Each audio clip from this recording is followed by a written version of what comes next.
This is VSiN, the sports betting network.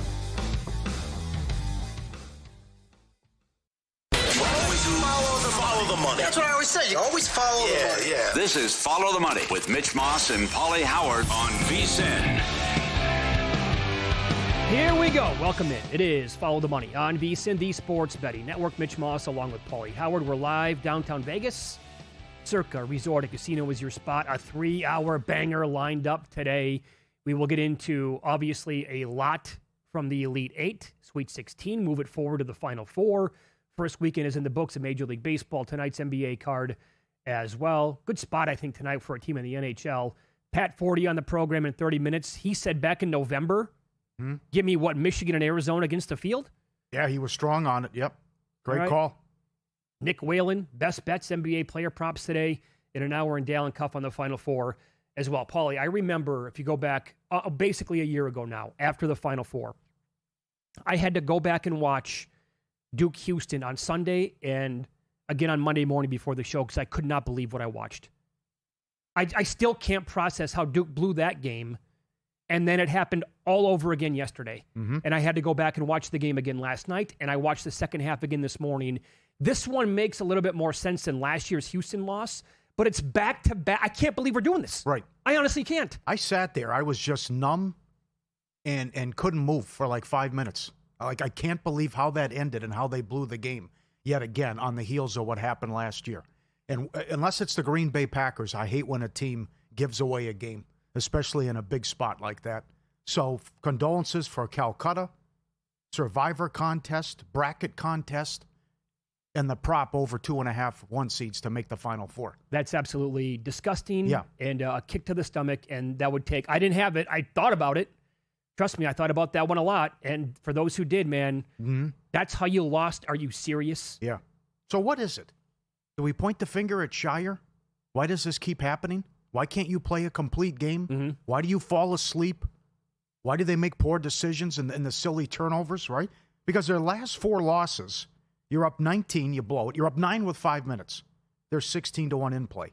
You were up 13 against Carolina, lost. They were up 17 against Texas Tech, and then up 14 with 8 minutes left against Houston, up 6 with a minute left. Those are their last 4 losses. And that's it. That can't happen. No, it can't. Over and over and over again. And then this is going to haunt all these guys, probably exception of Boozer maybe, who's going to have a phenomenal player. But that's going to haunt Caden maybe for his rest of his life. I mean, you're trying to go to the Final Four, and last year you should have won it all and at least got to the championship game, and you give the game away. And I can't... Totally. I can't... Again, to process what happened there, and to credit UConn, they never hit him with like a big wave over the span of like a 5-minute stretch where it was like, okay, here comes a 19-2 run. Now they're back in the game. They just kept chipping and chipping and chipping away. And I will say that both teams had a lot of wasted possessions in the second half. And don't forget, like, I know people are going to put all of this on Caden Boozer. I think that's a mistake. But like if you want to go back and nitpick, how about the turnover by Cameron Boozer with a minute to go?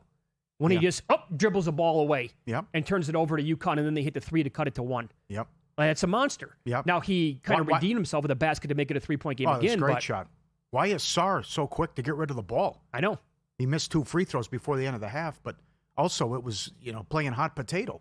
They have to foul you. There's only 10. Boozer passes the ball with 6.5 seconds left. Just sit there and hold it. They're going to grab you. But also for them not to foul, and then 2 guys come in. If he gets it over their heads, it's over. It's a dunk, and it's all she wrote. But why are 2 guys in the front court? Why were there 2 Duke players in the front court? That's another thing. Sure. But he just made a terrible decision. And where's Caleb Foster? Yes, that's another one. He's not on the court. He's not in the game. Yes. So he gave you nothing, but he was great in the last game against St. John's. Yeah, the immediate reaction all over was to blame Caden Boozer for that. You can't make that pass. Like, look, I haven't played competitive basketball in a minute. I love the sport, always have, though. I did play when I was younger. I have a great appreciation for it. I'm trying to put myself in the shoes of Caden Boozer in that spot. He made all his free throws. I don't know. So you have 2 guys coming over to you. He looks, and this is all bang, bang again, right? It's all happening at warp speed. He looks down the court. He sees 2 teammates who are completely uncovered. And he's thinking, oh, my God, if I get the ball to one of them, they dunk, game's over. That had to be the process in his mind that he was going through. And then he just happened to have Caravan and Mullins in his way, and they made an incredible play on it. They recovered it so quickly. And just that, again, it's so fast how it's happening. Mullins to Caravan. Oh, I got two guys in my face. I can't pass, but there's 2 seconds left. He gets to the Mullins, and Mullins doesn't even think. It's like, I got to go, man. Because he said afterwards, I like that he swore on national TV, by the way, as a, 19 years old? But from like the logo, he's like, I got to put it up. I see 2 seconds. This is going up. And that is, like all of you, I have rewatched that entire situation, I don't know, 300 times. Yep. That is the prettiest swish sound I've ever heard in my entire life. Because the court was completely dead silent, and then whoosh, it just goes through the net. You could hear it from 1,000 miles away. And the call from Ian Eagle and Bill Raftery, and how stunned Grant Hill was for 30 seconds is... that's as good as it gets. I like what you said earlier. It wasn't like that. They just kept chipping away, and then Duke couldn't make a shot. Yeah. But it's you mentioned Caravan and Mullins hadn't made a 3 the whole game until Caravan hits the one to cut it to a 1-point lead, and then Mullins with the game winner from way out, which I can't believe he made it considering how far he was out, and nothing but net. But it's just a complete meltdown and giving the game away. And that's just, you end your season or maybe your career like that too, on the heels of what happened last year. Also, Boozer, Carlos was taunting the St. John's fans too. Maybe a little bit of karma too. Well, I would say that it feels to me like Duke was playing with a little bit of house money. Yes, St. John's was up 10 on him. Oh, yes. St. John's had him.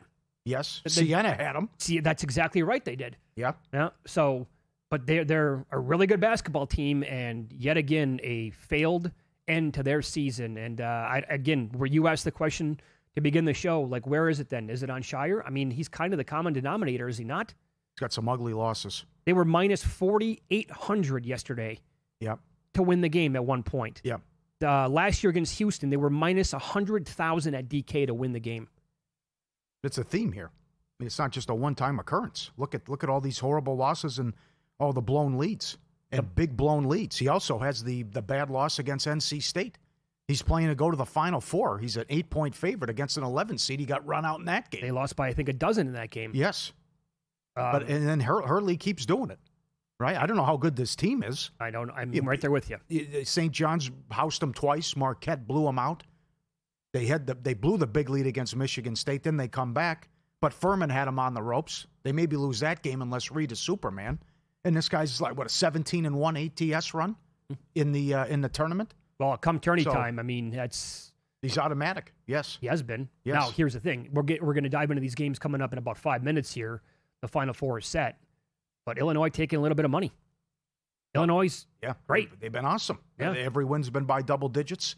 They had no problem beating Houston in their backyard, and against Iowa, they couldn't shoot the ball, and it was more of offensive glass points in the paint, second chance points, and using the big guys down low. Where you can take your 3.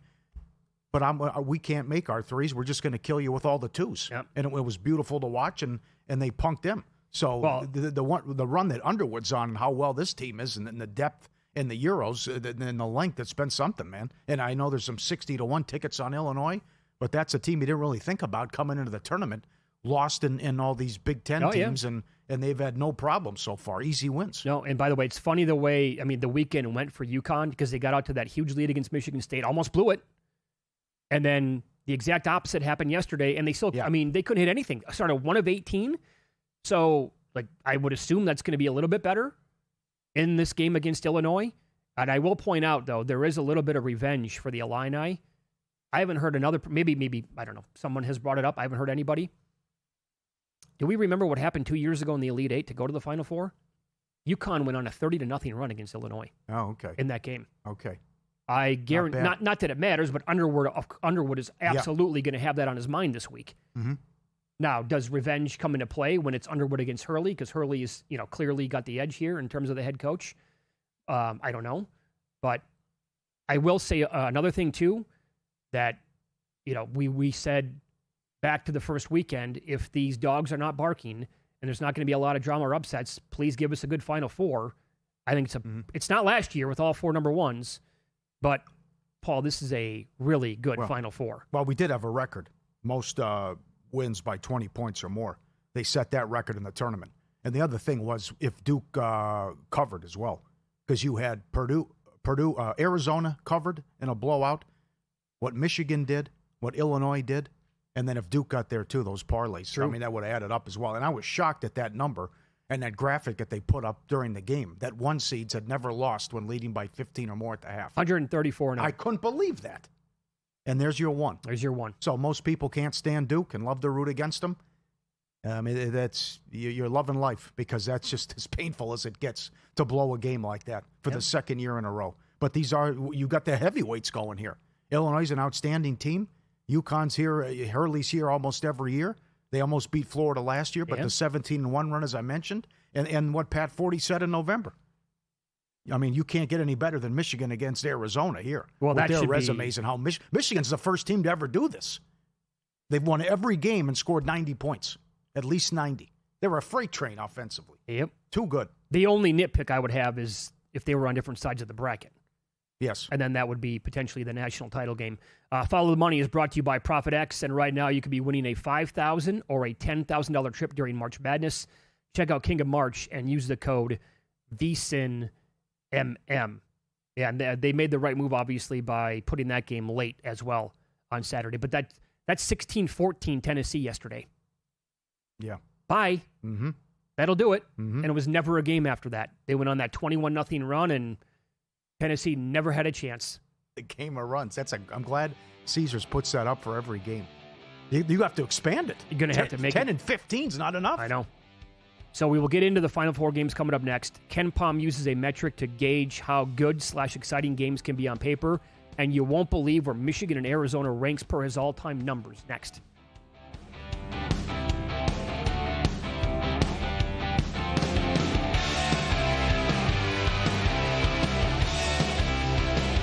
There is no other college basketball betting analyst quite like him.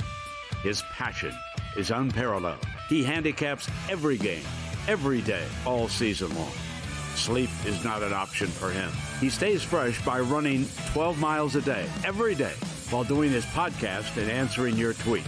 He is Greg Hoops Peterson. Tame the madness of March by catching Greg Peterson on VSiN, the sports betting network. This is VSiN, a network of sports betting analysts, writers, hosts, and handicappers, all here to help you become a more confident bettor. We broadcast live every day from Las Vegas, the sports betting capital of the world, and from studios across the country, giving you insight from every angle of the action. Take VSiN with you wherever you go with the VSiN Watch app, or catch us on streaming platforms and regional sports networks. You can also listen live on SiriusXM Channel 158 and on radio stations nationwide. Check out VSiN.com as well for betting tools, exclusive betting splits, AI-powered player prop projections from Opta, pro picks for every game, plus in-depth betting guides and articles built to give you an edge. From sharp betting analysis and daily best bets to insider interviews and expert breakdowns, VSiN is your trusted source for everything happening in the world of sports betting. See everything we have to offer at VSiN.com and become part of the Sports Betting Network. Responsible sports betting starts with a game plan. That means stick to a budget. Keep it social by playing with friends. Learn the game and know the odds. Play with trusted legal operators. And if you need help, reach out. If you're getting in on the action, visit haveagameplan.org to learn more.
This is Follow the Money on VSiN. So right now, the updated numbers for the Final Four. Michigan is about 1.5.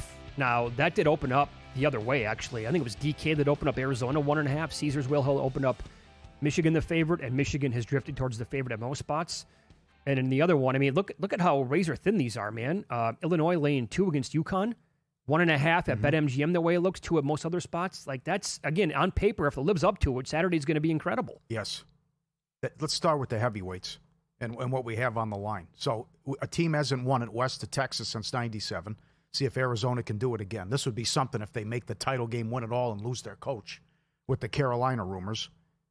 Could it be Big Ten against Big Ten?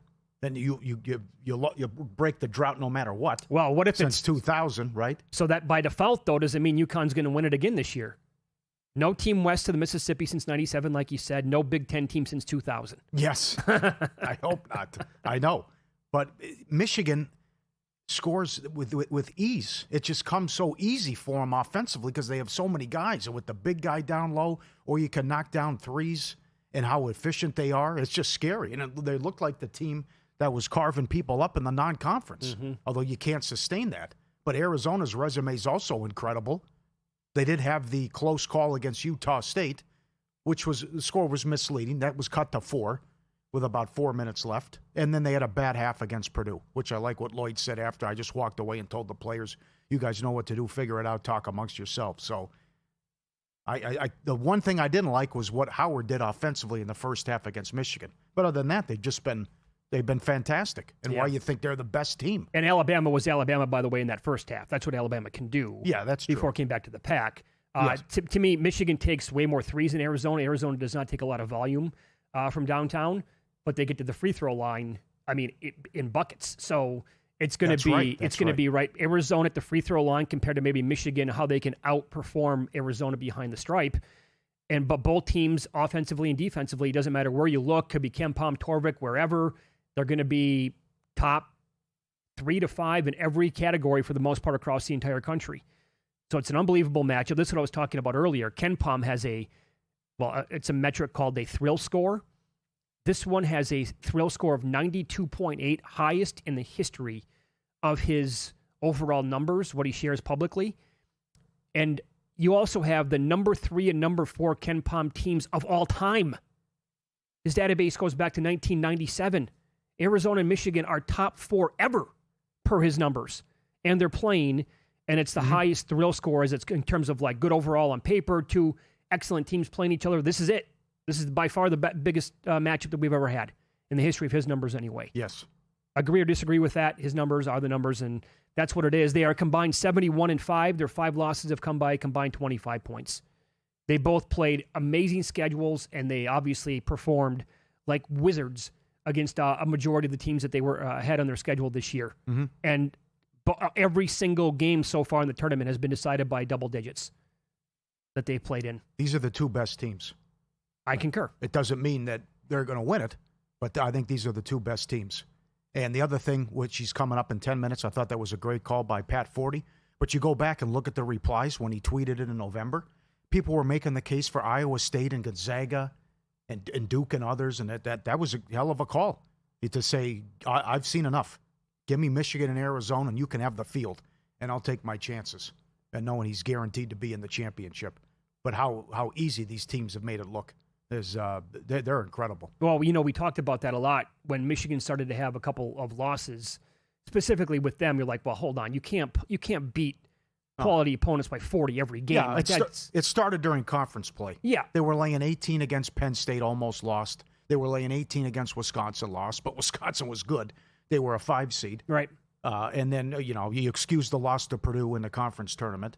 It's just look who you're playing. It's the same thing with Arizona. Look what conference you're in. I know. Look, the other thing, I'll tell you, if this is Illinois against Michigan in a title game, the Big Ten runs college sports right now. I don't disagree. They got all these teams in the Sweet 16. They got all these teams in the Final Four and Elite 8, and they've won the college football 3 years in a row. And they put the SEC to shame, too, in this tournament. Yeah, that's true. They've done an excellent job. Their conference win total was 16. Blew right by it. That's right. It was never even a sweat if you bet that over 16 wins in the conference tourney. Let me also give you this, because we touched on this the day after Selection Sunday. And Eric Haslam, his Haslam Metrics, it's one outlet that Luke used when he was putting together his angle plays, along with Bart Torvik and Greg Peterson here at VSiN.com. Paul, do you remember this tweet that we said? This was, again, through the games on Selection Sunday. 6 teams fit his top 10 offensive efficiency and top 35 defensive efficiency numbers. And why that's important is because since his website started in 2014, 2015, every national title winning team has been top 10 offense, top 35 defense per his numbers. And that's it. That's the cutoff date. Tournament games do not count, so you cannot improve. On the list this year, well, the 2 teams that bounced early, Vanderbilt and Wisconsin. They were 2 of the top 6 teams that could do it out. The other 4, Illinois, Arizona, Michigan, and Duke. So his numbers basically had the entire Final Four, and without that huge collapse again yesterday, his numbers told you who the national title was going to be. If UConn pulls it off, it's going to be the first team in the history of his numbers to win the tournament, not qualifying on Selection Sunday. That's absurd. I mean, that's pretty much turning into the Bible then, moving forward. Yeah. Where you at with UConn?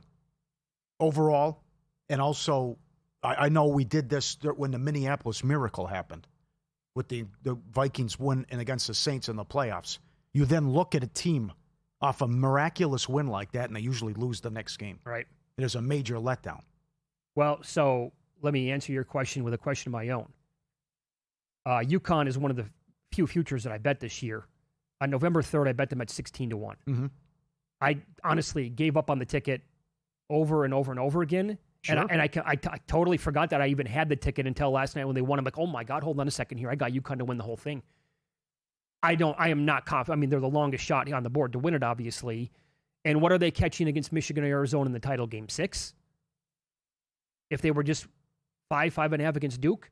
Yeah. They got to be. Well, here's the thing. If you can't have a blowout. If Michigan, Arizona, if whoever wins the game, if it's a blowout, 100%, then you're really going to pay a tax in the title game. So, but what do? Do I want to monetize that ticket somehow? But would you lay the money line price with Illinois this week and just, if that's it, it's it? But then I got to come back and do it again against a team in the national title game that's going to be laying 6-7 points potentially. Yep. That's no fun. Yeah. So I think I kind of got to let it ride for one more game. Did you see the furniture store? Oh yeah. How good is that? If Illinois, if the UConn men and women both won it, everything has been free. That going back to January. Yeah, they pulled a mattress Mac. Yes, that's incredible. As we've said many times on this show, that's good. Plenty of businesses should be doing this across the country. And the sum of all seats was no problem. Once Michigan took out Tennessee, under 9.5, 8.5, whatever it is, what you bet. I will say that Illinois-Iowa was tight late. And then Illinois finished on a big run to close them out. Iowa, I thought, I don't know how much time was left in the second half, but I thought plenty of minutes to go yet. I thought, maybe they could pull this off. And they just couldn't. Illinois closed that game like good teams do. Sweet 16 and on. Last 3 years, favorites of 6 or more. 57-6 straight up. The beat goes on with that, too. You know, it's funny. We talked about this tanking parlay in the NBA for weeks now. The money line parlay in March Madness never really discussed. It's because, again, this has been the one event where you kind of like want to bet on dogs or you lean towards dogs cashing and coming through for you. Not again this year. Yeah. That was unfortunate with the blowouts. Yeah. It was there was a lot of it's a set a record. 21 games decided by 20-plus points. That one's tough to take. No, it is. We'll see if what Forde thinks about that and his level of concern also. You must like Michigan to win the whole thing, don't you? I think they're the best team, but it's hard because Arizona's right there with them. But then again, you could make the case that when healthy, Duke was right there. Sure. But you just don't know the mistakes they're going to make, and they're still kids. Whether it's missed free throws, silly turnovers, or you don't have it from 3. They're 18. You could have that game where someone just can't knock down a 3 for a while. I agree with the people after yesterday who said Michigan has a gear that no other team has. Yeah, I see that. But also you can come back and say Illinois can get an easy basket down low anytime they want. Yeah, okay. And use their size and strength. Follow the Money, brought to you by Profit X. If you're not on Profit X yet, now's the time. Sign up by April 6th. Purchase at least $25 and get free money. Then jump in their King of March contest. The code is VSiNMM. Download it now. Use code VSiNMM. Make your first purchase and take your shot at becoming the King of March. Profit X. The best title game would be Illinois, Michigan, or Illinois, Arizona. I like Illinois, Michigan because of the Big Ten angle. Okay. I'd like to see Hurley go for it one more time. What he could pull off, 3 and 4 years? Come on, man. Pat Forde next. We'll talk Final Four. He called this by having a very strong opinion all the way back in November, and here we are.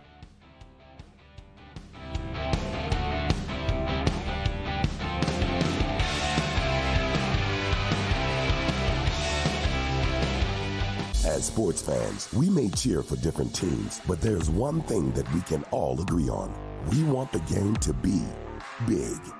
And with 3 levels, 30 cabanas, a 143-foot screen, 6 clean pools, and endless cold drinks, it doesn't get any bigger or any better than Stadium Swim in Las Vegas. All sports, all seasons. It's more than a pool deck. Stadium Swim. It's the only thing like it in the world.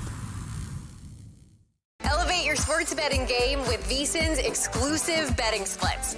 Stay ahead with real-time market trends and track bet percentages on any matchup, then uncover the edge by comparing them to the amount of bets placed to find out where the sharp money is headed. Upgrade to VSiN Pro to access betting splits, live odds, line moves, power ratings, and in-depth game analysis. Go to vsin.com/pro to join VSiN, the sports betting network.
This is VSiN, the sports betting network.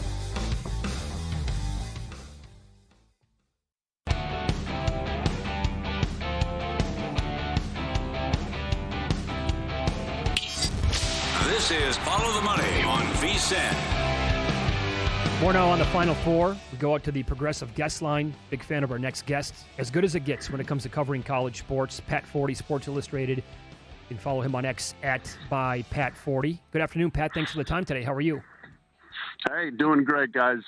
Ready for a Final Four, and it's been a fun tournament. Yeah, and the Final Four on paper is absolutely outstanding. Let's go back to your tweet from many, many months ago now in November. And like I was saying during the break, Pat, like you've been doing this for a long time. I mean, it's easy to like overreact once in a while when you see these teams come out and they're super talented. You're like, oh my God, that team's going to win the whole thing. And then they go on and lose like 11 games and never had a chance.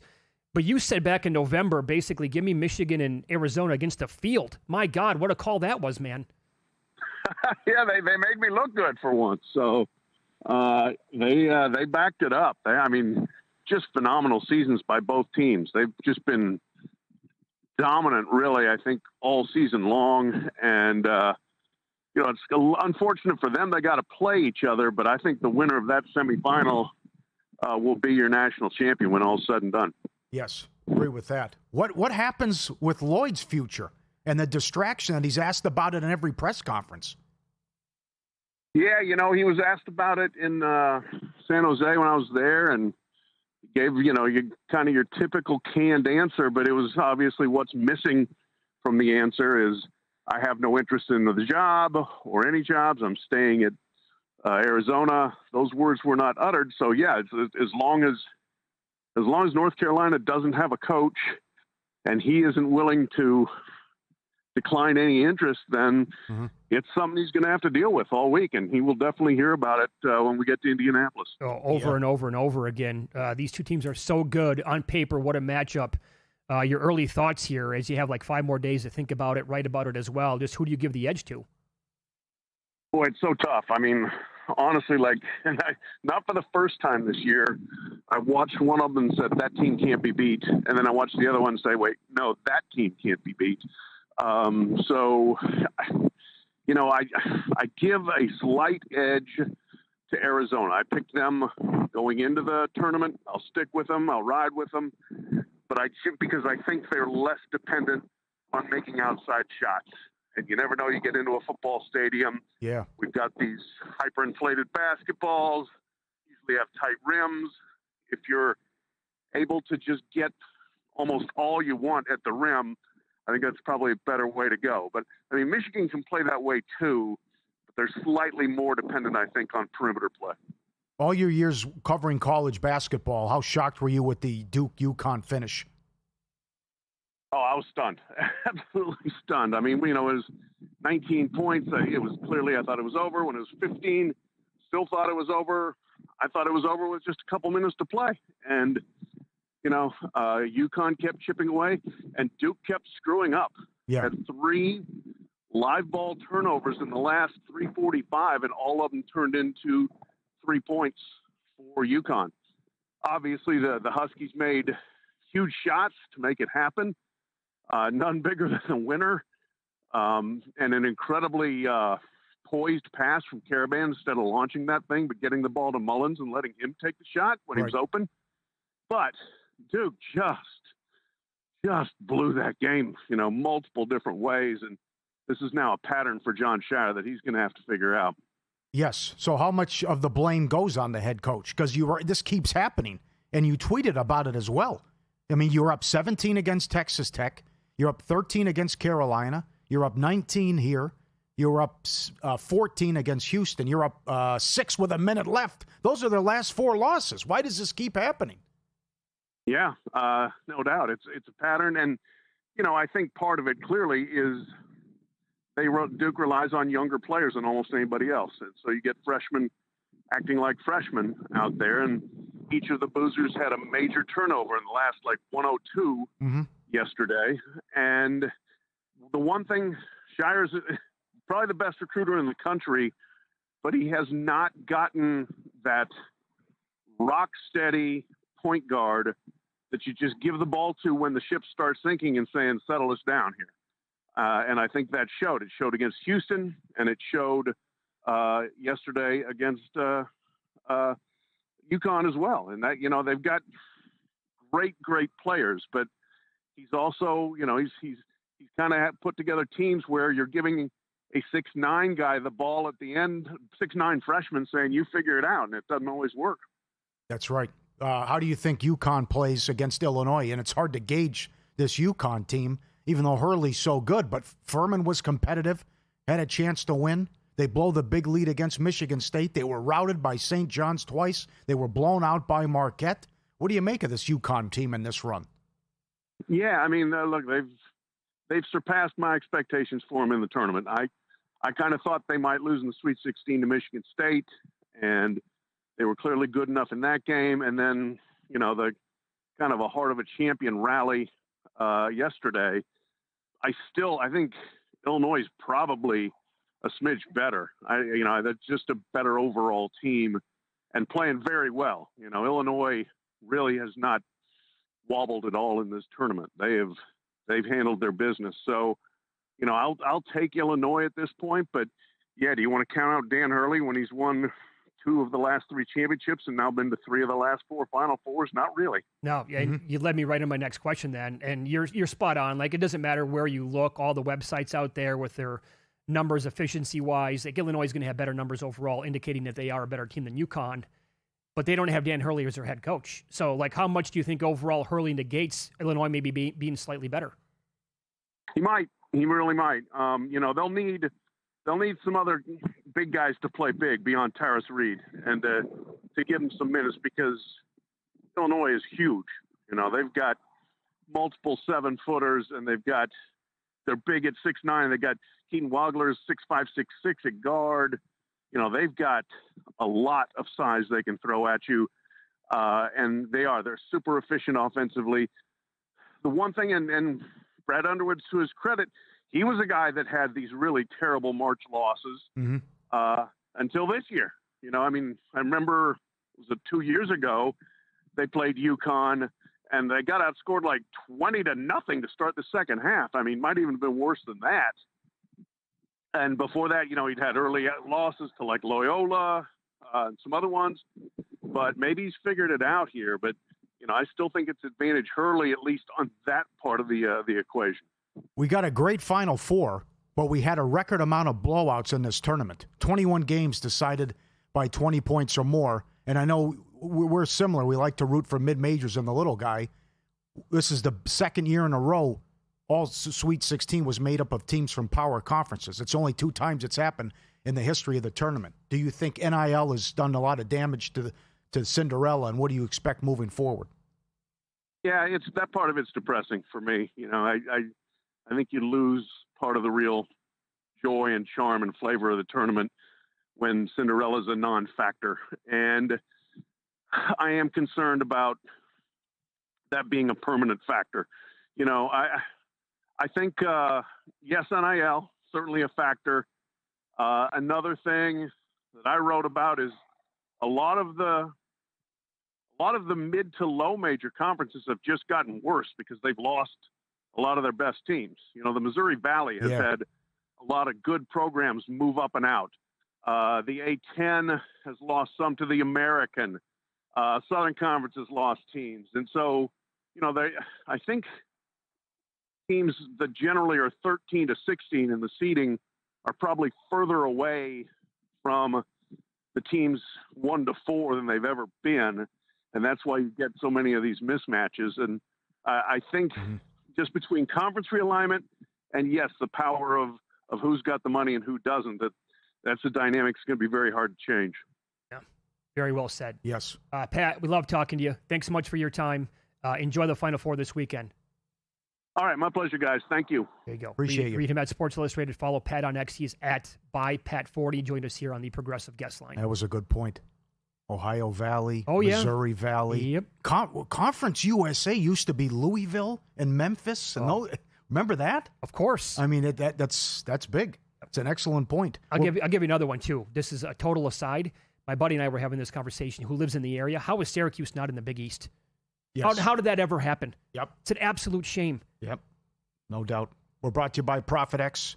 Get on there. Now's the time and sign up by April 6th. You purchase at least $25. You get free money, free 25. Jump in their King of March contest. The code is VSiNMM Download ProfitX code VSiNMM. Make your first purchase and take your shot at becoming the king of March. The best programs, or those programs that are the best mid-majors anyway, they lose their best players every year, and they go to Power 5 teams. And like he said, on top of that, you have all this shuffling around with other teams leaving conferences, so it's just going to be it's weird, man. And then we'll see what happens with the Pac-12 now, right? And that bye-bye whack. Huh? What happens to the West Coast? They lose Gonzaga and St. Mary's loses Randy Bennett. Yep. You know? Sure. Ben Jacobson to Utah State. Yeah, he finally left. That's a surprise. Yep. Win-lose next. Paulie's going to recap the betting action from the weekend and tell you about a team that went on a 31-0 run while you were not paying attention.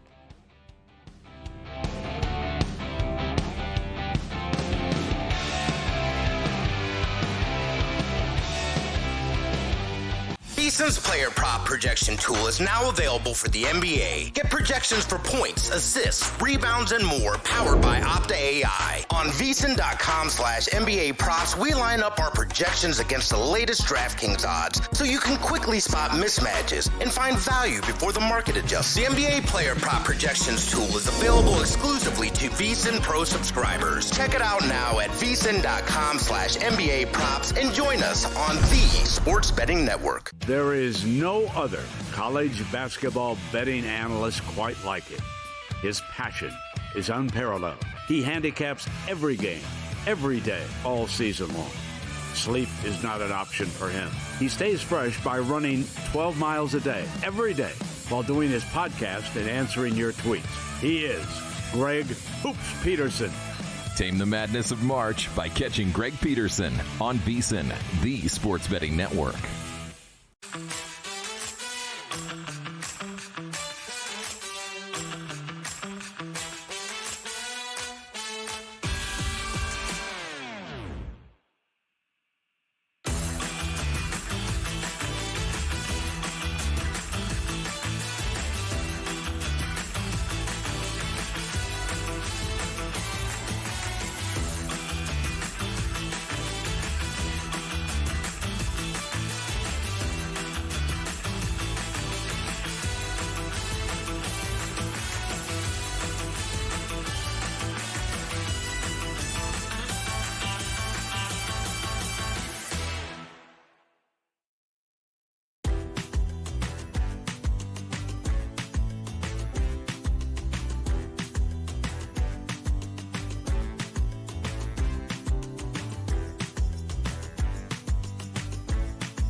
Win Some, Lose Some is sponsored by the Sharp Plays.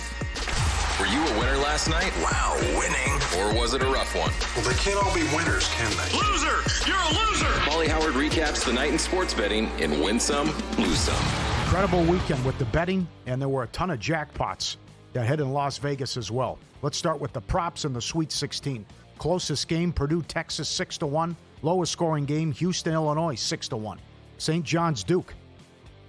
The Johnnies had them up double digits. They were playing well. 30 points each team, each half, plus 130. 70 points, plus 155. 75 points each team, plus 360. UConn, Michigan State under 140 down to 136. UConn was also 16-1 in play against Duke yesterday. Arizona, first Final Four since 2001. Illinois, first Final Four since 2005. They were 3-1 to win the region. Iowa to make the Elite Eight, 18-1. Sweet 16 and on, 6+ favorites the last 3 years, 57-6 straight up. NBA Friday night, favorites went 9-1 straight up. Dallas shocked Portland, 4-1 on the money line. Portland scored 93 points at home. Look at the scores and what Dallas has allowed going back the last 3 weeks. It was like 125 a game, basically. I couldn't believe it. They lost and they couldn't score against this team that routinely has been giving up like 130, as you mentioned. That also took out the money line parlay that night. It did. Gary Woodland, 115-1 with the Houston Open. Okay, now that's an awesome story. Yes, it is. And he deserves all of this, and very emotional, as you would expect after the win, coming back, brain surgery, and good for that dude and his wife, man. That was so cool. Absolutely. And the wind is howling out in Kansas City, and it's already 2-1 in the second inning. We've had 2 home runs. Raptors, here's what Mitch was talking about. The record yesterday against Orlando, a 31-0 run. That's the record in the play-by-play era. It only goes back to like 97, 98. But how do you go on a 31-0 run? And Orlando is, pretty good team. They're okay. They're in a horrible rut right now. Yeah. But that's embarrassing. In the NBA, yeah, that should absolutely be impossible to happen. I agree. Stunned by that. Subscribe, be part of the team, VSiN.com. Our radio and podcast friends, you always want to see these tweets and videos. At Paulie Does Vegas on Instagram. Send them in. We'll put you on. This was Saturday afternoon at the high limit at the Win. $25 denomination, 10 play, $12.50 a push. The gentleman was dealt on triple-double, 4s and a kicker, $500,000. Oh. Look at that. That's it. First of all, okay, $12.50 a push? No kidding. It's not real life in there. I was walking around for a little bit. It's just they have pinball and top dollar. It's $5,000 a push on some of the machines. I go, what is going on here? And I look, and the last guy actually played it and got the pinball. Cashed out $37,000. I mean, one lady's got $30,000 in the machine. Another gal's playing like $250 a push on Dragon Link and got the minor bonus. It's bananas in there. I will say that place has been around for more than 20 years now. Has it? Oh, yeah. Think about that for a second. But every time I go to the Win, I'm just like, how have I not spent more time here? It's nice. You could eat off of any inch in the casino floor, no Good problem. Sports book as well. Cleanest property I've ever seen. When you go there in Bellagio, you notice like the Van Cleef and the high-end stores with the purses. They won't let you in. There's a security guard there. You need permission to come in. You got to set an appointment. They have it blocked off where you just can't walk into the stores. Oh, that's your big boy. This was at Resorts World down the street on Keno. $200,000 hit. A 7-spot on Keno. I think it's, 20 a push, whatever it is. I don't play Keno. That's crazy. Von Tobel wanted to get the party started Friday. JVT hit aces and a kicker at a local bar. It wasn't triple-double, but you take the win there. But then Kelly Bidlin, oh, what a feeling this is. It's rare. He got dealt the Royale with cheese. That's $4,000. Dealt. Holds it, locks up itself. I'm good. Huh? What a run. Amazing. What a run. It is. And then a listener sent this in. He hit Dragon Links for the second time in his life, and he got the major. As you see, you got everything comes down, and that gives you the grand progressive if you sweep the board. And then he won $10,000. What was it? Only a $2 bet, he said? Yeah, I believe so. Here's the kicker to this story, too. Yeah. Playing this in Aruba. Oh, right. Their laws mean no taxes. Oh, wow. So he scoops that entire thing. That's excellent. Good job. And there was a $270,000 hit over the weekend at the Palms on a Dragon Links game as well. Same type of deal. You get the grand, what is it called? The grand jackpot when all those numbers and balls come down. Lose some. Duke, UConn under 143 to 140.5. Iowa State, no wins past the Sweet 16 since 2000. It's unfortunate with Jefferson. And we had a record amount of blowouts in the tournament, 21 games decided by 20-plus points. To the one lose-some video. This gentleman did very well. Potato Kanish in the Circa Millions. Right. Look what they're offering him on a cash out. He's got a future on Illinois at 60 to 1. What does it pay? $152,000? Yeah. Yeah, he's got 2,500 at 60 to 1. Yeah, look at the cash out offer. He says good point that we have to do something about this because they're ridiculous, some of these cash out offers. They're offering him like $20,000. And he only needs 2 more, and he's favored in the Final Four game. I would say the cash out, from what I've seen anyway, on my apps that actually offer it, never once has it ever even been a consideration. Really? Yeah. Okay. Bad beats all over. In terms of getting like the fair value. Gotcha. Friday night, Pacers money line led by 24, lost the game plus 320. Jazz money line 18 to 1 in Denver, up 13 with 6 minutes left. Everyone sent this in. Condolences Friday. Rangers Phillies under 7.5, 3-0, 2 outs, bottom of the ninth. A drop pop up. It's a big league ball player. Yep. And there was another error. 5-3 final. Guardians Mariners under 3-2, bottom of the ninth. Blew it. Shenanigans extra innings 6-5 final. Duke money line. Duke in your brackets. Duke in Calcutta. Duke in Survivor. And the prop over 2.5 1 seeds to make the Final Four. All of it. Just hideous how they gave that Which away. one's worse there? I'm not going to say Survivor because you probably wanted to hang on to them for one more game. Yeah. Based on Illinois winning or their competition being Illinois. I mean, if you got them in Calcutta, that goes up big too. Yeah, for sure. You're talking Final Four and then a chance they could win. They'd be favored against Illinois. I'd say they're all bad. I'd say Calcutta and then over 2.5 1 seeds to make it. Sharp Place, founded in 2011. 15 straight years of winning, all documented, records and logs posted publicly at sharpplays.com. Full performance auditing. It separates them from the most of the betting industry. And when the Sharp Plays moves, books take notice. Advanced AI tools, great sources, identifying price value before the numbers shift. Mr. Poison tweets every day. It's been something. Respected, watched, and feared. Been with Follow the Money since day one. Start winning with them. Give them a follow. Join the team. sharpplays.com. So what's going to happen first? Like Duke gets over the hump, they win the whole thing. Or somebody like Boozer says, you know what? I can make $10 million by coming back. I'm not going to go to the NBA. Will we ever see like a super high prospect who would be a top 5, top 10 pick with all this NIL money now say, you know what? I don't need to go to the NBA draft right now. I love being in this spot. I know they're going to give me 5, 6, 7, 8, 10 more $1 million. Big man on campus. I don't think he can do it because he also then you start the clock because then you can get that next deal, 4 years after? Yeah. And then right there, you're probably looking at $300 million or whatever it is. And that you're good to go. Not to mention if there's an injury, maybe your stock drops. You know, there's too much unknown. So you just have to take the sure thing, I think. Yeah, like Duke, rest assured, I would imagine they're going to get over the hump at some point and win the whole thing with Shire. Maybe he's not the right coach, though. Okay, but that's possible. It's like Pat said, you got to recruit that point guard. And it's unfortunate what happened with Foster. You saw how emotional Shire was after they won Friday, but then he's not even out there. Didn't give you much, and then Boozer with the huge turnover. Yeah, I just think that he's going to be in the spot so many times that eventually you're going to have to win out. It'll keep going. It'll go your way one time. Maybe I'm wrong on that. I don't know. You can get plenty of talent. Yeah. Look, I got a question. I don't know. I'll talk to you. I don't know. I'll ask you about Arizona coming up and Real or Fugazi. I mean, Arizona, how many 1 or 2 seeds have they had? And they couldn't get it done. Well, I'll give you another one. This got retweeted again from Bart Torvik. Bo Ryan has been to a Final Four more recently than John Calipari.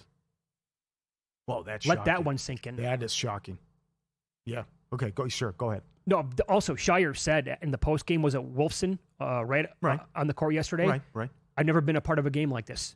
Yeah, you have been. It was last year. Last year was worse. Yes, it was.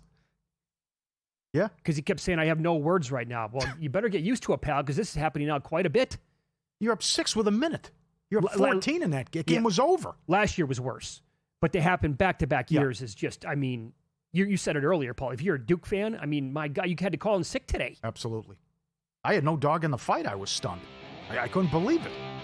You got to be nauseous because it also happened to every single loss this year, though, too. Right. Like, why are you blowing 17-point leads? We'll get some best bets in the NBA player props coming up. Nick Whalen's going to join the program. Oh, man, he's taking a